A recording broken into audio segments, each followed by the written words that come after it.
Legenda Si Pitung. Part 1. Pada suatu sore, Pak Piun duduk-duduk di depan rumahnya. Seharian ia bekerja di sawah, dan sore itu ia ingin melepas lelah bersama keluarganya. Bu Pinah, istrinya, duduk di balai-balai bambu sambil memegangi perutnya yang membuncit. Beberapa hari lagi Bu Pinah akan melahirkan. Pak Piun tersenyum bahagia, sembari menggumamkan doa, semoga anak yang lahir kelak akan menjadi anak yang berguna. Tiba-tiba salah satu dari ketiga anaknya yang duduk di dekat Bu Pinah bertanya kepada Pak Piun. "Pak, kenapa padi yang baru saja dipanen dirampas oleh centeng-centeng satu Babah Liem?"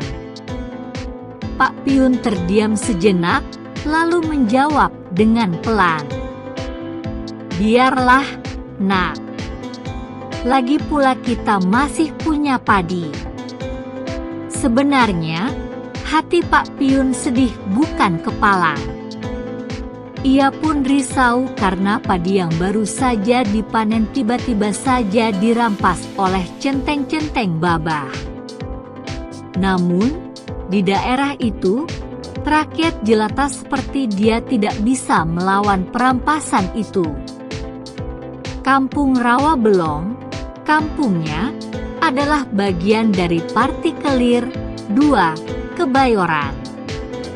Tuan tanah yang berkuasa di sana adalah Liem Cheng Sun. Tanah Partikelir itu diperoleh dari pemerintahan Belanda melalui pembelian dokumen tanah, serta kesediaan untuk membayar pajak kepada Belanda. Untuk menjaga tanah itu, Babah Liem mengangkat centeng-centeng dari kalangan pribumi. Mereka bertugas menagih pajak kepada penduduk. Para penduduk tidak berani melawan centeng-centeng yang pandai bersilat dan mahir memainkan senjata itu.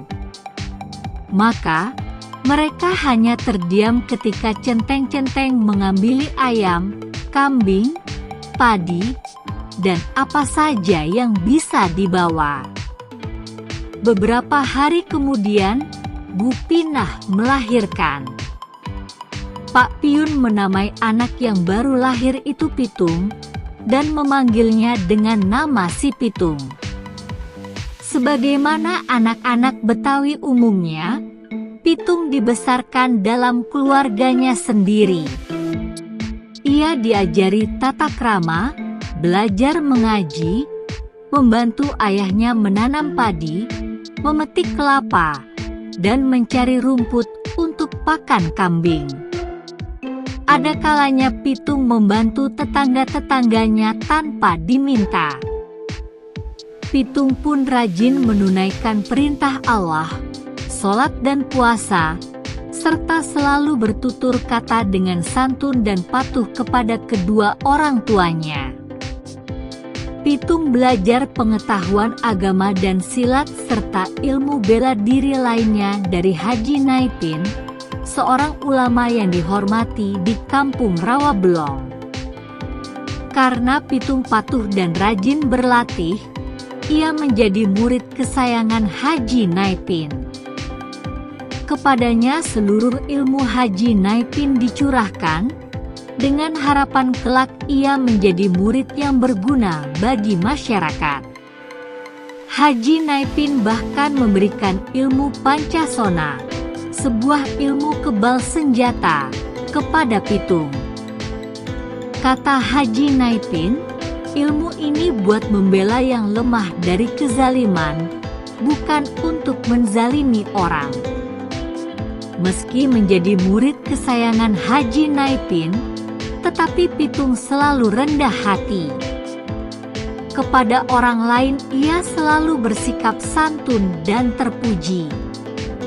Ia pun tak luput dari gejolak masa muda. Ia menjalin hubungan dengan Aisyah, dan berjanji akan menikah bila kelak usia mereka sudah pantas untuk menikah. Pada suatu hari, Pitung menyaksikan sendiri kesewenang-wenangan centeng-centeng Babah Liem. Centeng-centeng itu mendatangi rumah tetangganya dan merampas ayam, kambing, kelapa, dan simpanan padi di lumbung. Sebagai pemuda, darahnya mendidih. Ia ingin menghajar mereka. Namun, ibunya mencegah Pitung. Jangan, Tung. Mereka punya kuasa. Nanti juga mereka mendapatkan hukuman sendiri. Karena ingin mematuhi nasihat ibunya, Pitung mengurungkan niatnya untuk menghajar centeng-centeng itu. Namun, di hari lain, ketika ia sedang berkunjung di kampung tetangga, ia melihat lagi centeng-centeng itu bertindak sewenang-wenang. Pitung tak dapat menahan diri lagi. Dihampirinya centeng-centeng yang sedang sibuk merampasi barang keluarga yang malang itu. "Hei, para pengecut," seru Pitung. "Kenapa kalian merampas harta orang lain? Pakai keroyokan lagi. Sendiri-sendiri kalau berani." Pemimpin centeng menoleh kepada Pitung dan tersenyum merendahkan. "Hai, kamu tidak tahu siapa kami ini ya? Pantas saja kamu berani membentak-bentak seperti itu." "Cuih!" Pitung meludah dengan marah. "Kalian hanya berani mengeroyok orang yang lemah. Sini, kalau berani bertarung melawanku." Pemimpin centeng itu menjadi geram. Ia menyerang Pitung sekenanya saja, mengira bahwa Pitung akan mudah dirobohkan. Namun, di luar dugaannya, Pitung malah mencekal lengannya dan membantingnya ke tanah hingga pingsan. Centeng-centeng yang lain menghentikan kesibukan mereka dan mengepung Pitung. Dengan sigap Pitung menyerang lebih dulu. Ada 5 centeng yang mengeroyoknya. Satu demi satu ia hajar pelipis atau tulang kering mereka hingga mereka mengaduh kesakitan. Lalu mereka menggotong pimpinan centeng yang masih pingsan dan melarikan diri. Sebelum pergi, mereka mengancam, "Awas, nanti kami laporkan Demang." Beberapa hari setelah peristiwa itu, nama Pitung menjadi buah bibir di seluruh Kebayoran. Namun, Pitung tak mau congkak. Ia bahkan menghindar kalau ada orang yang bertanya kepadanya tentang kejadian itu. Suatu hari, Pak Piun menyuruh Pitung menjual kambing ke pasar Tanah Abang. Pak Piun sedang membutuhkan uang untuk memenuhi kebutuhan keluarga. Pitung pun mengeluarkan 2 ekor kambing dari kandang dan menuju ke pasar Tanah Abang. Tanpa sepengetahuannya, ada seorang centeng yang membuntutinya. Centeng itu terus mengawasi Pitung ketika Pitung mengantongi uang hasil penjualan kambing. Bahkan ketika Pitung berjalan pulang dan singgah di sebuah musola, orang itu tetap membuntutinya. Ketika Pitung melepas bajunya untuk mandi di sungai dan berwudu, orang itu mencuri uang di saku baju Pitung. Pitung sampai di rumah dan dimarahi ayahnya karena uang itu hilang. Dengan geram ia kembali ke pasar Tanah Abang dan mencari orang yang telah mencuri uangnya. Setelah melakukan penyelidikan, ia menemukan orang itu.